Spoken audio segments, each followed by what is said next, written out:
அருமை தமிழர்களே, சிவகுமாரின் அன்பான வணக்கங்கள்.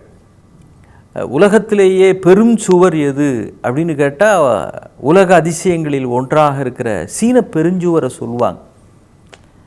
அது எந்த அளவுக்கு அது பெருமைக்குரியது ஆகிப்போச்சு அப்படின்னா, நிலாவிலிருந்து பார்த்தா கூட பூமியில் தெரிகிற ஒரே விஷயம் சீன பெருஞ்சுவர் தான் அப்படின்றாங்க. அது சும்மா கதை கட்டி விட்டுருக்குறாங்க. அப்படிலாம் ஒன்றும் நிலாவிலிருந்து பார்த்தா தெரிகிற அளவுக்குலாம் ஒன்றும் வழியில் இருக்கிற மேக கூட்டங்களே மறைச்சிரும். அது எங்கே, இது எவ்வளவு தூரம் இருக்கிறது. இருந்தாலும் அந்த பெருஞ்சுவரனுடைய பெருமையை சொல்லுவதற்காகவே அது மாதிரி எவனோ எங்கேயோ கட்டி விட்டான். அதை நம்ம மக்களும் ஆமாம்மா நிலாவிலிருந்து பார்த்தாலே தெரியுதான்.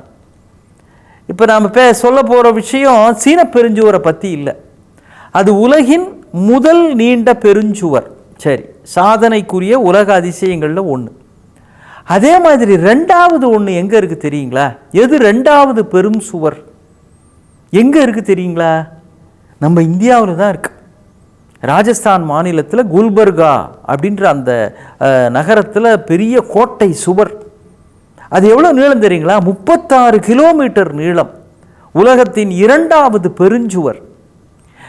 எங்கேயோ பள்ளி பிள்ளைகளை கேட்டு பாருங்க, யாது அப்படின்னா சீன பெருஞ்சுவர் அப்படிம்பா. ரெண்டாவது எதுன்னா தெரியாது.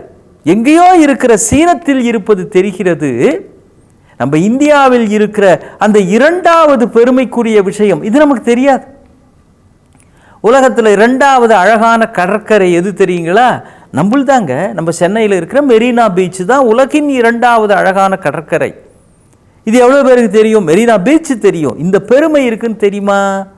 தெரியாது. என்ன காரணம்னு நினைக்கிறீங்க? நான் அமெரிக்காவில் நிகழ்ச்சிக்காக போயிருந்தப்போ அங்கே ஒரு அமைப்பாளருடைய வீட்டில் தங்கியிருந்தேன்.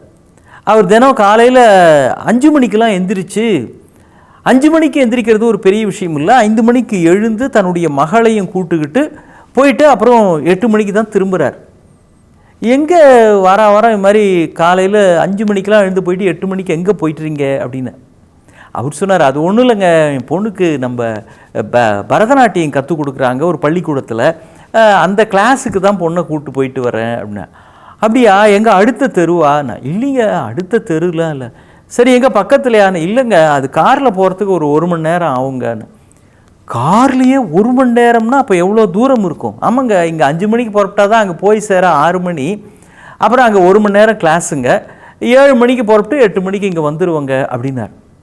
ஒரு நாளைக்கு 2 மணி நேரம் பயணம் செய்து நம்முடைய பரதநாட்டியம், இந்திய கலை வடிவம், நடன வடிவம், நாட்டியத்தை சொல்லித்தர வேண்டும் என்பதற்காகவே அந்த பிள்ளையை அழைத்து செல்கிறார். அங்கே எவ்வளோ பேர், அங்கே நம்ம இந்திய பிள்ளைங்க நிறைய பேர் படிக்கிறாங்கங்க. கிட்டத்தட்ட ஒரு 100-150 பிள்ளைங்க படிக்கிறாங்க பரதநாட்டியம். அப்புறம் குச்சிப்புடி, ஒடிசி, இது மாதிரி நடனத்தில் விருப்பம் இருக்கிற பிள்ளைங்கள்லாம் படிக்கிறாங்க அப்படின்னார். எனக்கு ஆச்சரியமாக இருந்தது. இங்கே நம்ம எல்லார் ஊர்லேயுமே இது மாதிரி ஏதாவது பாரம்பரிய கலை வடிவங்களை சொல்லித் தருகிற பரதநாட்டியம், டான்ஸு, மியூசிக்கு இதெல்லாம் சொல்லித் தருகிற பள்ளிகள் இருக்கும். நம்ம அனுப்புகிறோமா இல்லையான்றதை அவங்க முடிவு பண்ணிக்கோங்க. அதே மாதிரி சிங்கப்பூரில் டெம்பிள் ஆஃப் ஃபைன் ஆர்ட்ஸ் அப்படின்னு ஒரு அமைப்பு. அங்கே இன்னும் ஆச்சரியமாக இருக்குது. எப்போ பார்த்தாலும் ஒரு 100-150 பிள்ளைகள் அட்மிஷனுக்காக அங்கே வெயிட்டிங் லிஸ்ட்டில் இருப்பாங்களாம். என்னது டெம்பிள் ஆஃப் ஃபைன் ஆர்ட்ஸ் அப்படின்னா, அங்கே நம்முடைய இந்திய பாரம்பரிய இசை வடிவம், இந்த கர்நாடக சங்கீதம், இந்துஸ்தானி மியூசிக்கு, அப்புறம் கசல், இப்படிலாம் இசை வடிவங்கள் இருக்குது இல்லைங்களா, இதெல்லாத்தையும் அங்கே சொல்லித்தராங்க.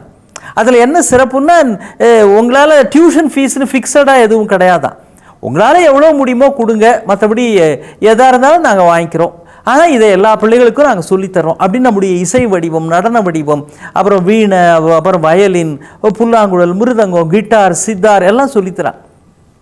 அங்கே நம்முடைய பிள்ளைகள் எல்லாம் சென்று அங்கே படிக்கிறார்கள். இந்திய பிள்ளைகள் அந்த பகுதியில் இருக்கிறவங்க, சிங்கப்பூரில் இருக்குது, மலேசியாவில் இருக்குது.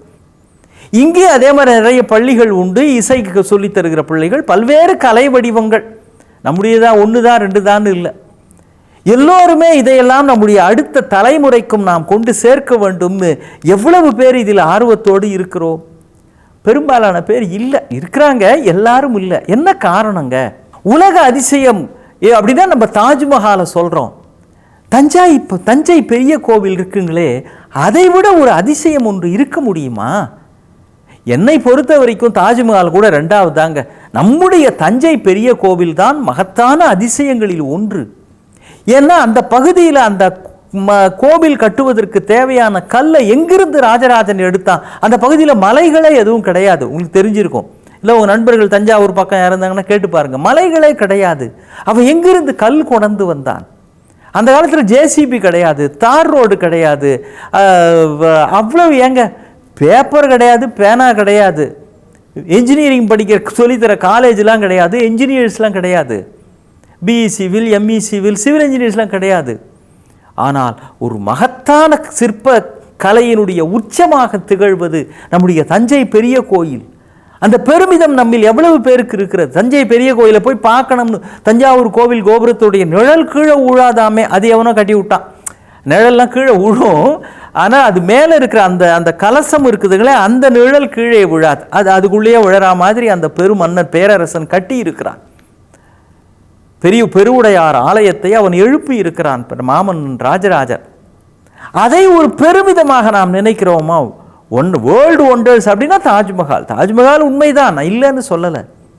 என்ன காரணம்? ஒரே ஒரு காரணம் தான்.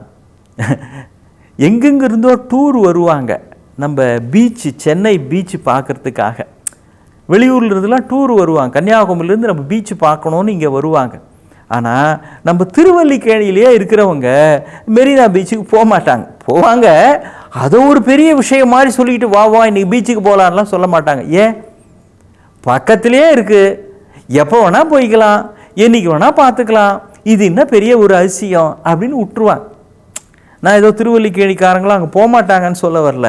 ஒரு விஷயம் அருகிலேயே இருந்தால், கூடவே இருந்தால், அது மிக உயர்ந்ததாக இருந்தாலும், உலக அதிசயங்களிலேயே ஒன்றாக இருந்தாலும், அதை கொண்டாடுவது என்கிற இயல்பு ஏனோ நமக்கு இல்லை.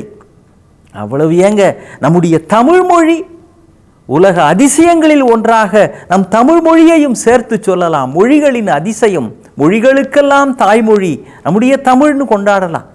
இந்த மொழியில் தான் மற்றதெல்லாம் வந்ததுன்னு சொன்னால் நாங்கள் இதை ஒத்துக்க மாட்டோம், அதெல்லாம் வேற. மற்ற மொழி வந்ததா இல்லையா? இல்லை, என்னுடைய தாய்மொழி தான் மகத்தான ஞான பொக்கிஷத்தை எனக்கு தந்திருக்கிறது. நான் வெளிப்படையாக கேட்குறேன், திருக்குறள் 1330 திருக்குறள் மாதிரி உலகத்திலேயே ஒரு படைப்பு இல்லை. இலக்கிய ஆராய்ச்சியாளர்கள் சொல்லுகிறார்கள். எத்தனையோ மொழியில் அதை மொழிபெயர்த்திருக்கிறாங்க. சீனம், லத்தீன், டச்சு மொழி, போர்ச்சுகீசி மொழி, சமஸ்கிருத மொழி, எல்லா மொழிகளிலும் அதை மொழிபெயர்த்திருக்கிறார்கள். மனச்சாட்சியை தொட்டு நான் உரிமையோடு கேட்குறேன், சொல்லுங்க, எவ்வளவு பேர் நம்ம வீடுகளில் கட்டாயமாக ஒரு திருக்குறள் புத்தகம் இருக்குது? எல்லா தமிழர்கள் வீட்லேயும் இருக்கா? அவங்க மத புத்தகம் இருக்கும், அது இருக்கட்டும். திருக்குறள் இருக்குதா? நம்ம பிள்ளைங்களுக்கு தினம் ஒரு அதிகாரம் படிங்கன்னு சொல்கிறோமா? எதுக்கோ அதிகாரம் பண்ணிக்கிட்டு இருக்கிறோம், அதிகாரம் வேணும்னு ஆசைப்படுறோம். திருக்குறள் அதிகாரத்தை படின்னு பிள்ளைங்களுக்கு சொல்கிறோமா? பிள்ளைங்க சொல்கிறது இருக்கட்டும், நம்மளே முதல்ல படிக்கிற 133 அதிகாரத்தையும் படிச்சிருக்கிறோமா? இல்லை. ஏன் இல்லை? அது மேலே அலட்சியம்னு இல்லை, அது நம்ம கூடவே இருக்குது. பிறந்ததுலேருந்தே திருக்குறள்னு கேள்விப்பட்டிருக்கிறோம். பள்ளிக்கூடத்தில் படித்தப்போ வாத்தியார் சொல்லியிருக்கிறாரு. சரி இருக்கட்டும், இப்போ என்ன, வெரி குட், திருக்குறள் திருவள்ளுவர் மாதிரி ஒருத்தர் இல்லை அப்படின்னு சொல்லிட்டு சீரழமை திறம் வியந்து செயல் மறந்து வாழ்த்துதுமேன்னு, அது மாதிரி திறம் வியக்கிறோம், செயல் மறந்து விட்டோம். நம் கூடவே இருக்கின்ற நம்முடைய சிறப்பான மொழி, நம்முடைய கலை பொக்கிஷங்கள், இது எல்லாம் மட்டுமல்ல, மகத்தான உறவுகள் நம்மோடு இருக்கிறார்கள். அன்பை பொழிகிற தாய், தந்தை, கணவன், மனைவி, எந்த ஒரு சிறந்த உறவாக இருந்தாலும், உயர்ந்த உறவாக இருந்தாலும் அதை போற்ற வேண்டும், கொண்டாட வேண்டும். நம் கூடவே இருப்பதால் அவர்களை வார்த்தையால், செயலால், ஒரு பார்வையால் அலட்சியமாக நடத்துகிற மனோபாவம் மறந்தும் வந்துவிடக்கூடாது. தாயையும் தந்தையையும் எந்த ஒரு நெருக்கமான உறவையும் உன்னதமான இடத்தில் வைத்து கொண்டாடுவது என்பதுதான் தமிழர்கள் மரபு. நம்முடைய கலை பொக்கிஷங்கள், நம்முடைய தாய்மொழி, உன்னதமான உறவுகள், இது எல்லாம் கூடவே இருப்பதனால் குறைத்து மதிப்பிட்டு விடாதீர்கள். இறைவனே அதை கொண்டாடி இருக்கிறான். எம்மை சொற்றமிழ் பாடுக என்றான் தூமரை பாடும் வாயான் என்று பெரிய புராணம் பேசுகிறது. பெரியவர்களெல்லாம் பேசுகிறார்கள். நாம் அதன் பெருமையை கொண்டு அறிந்திருக்கிறோமா என்பதுதான் முக்கியம். கொஞ்சம் ஆத்ம பரிசோதனை செய்து பார்ப்போமே. மீண்டும் சந்திப்போம். வணக்கம்.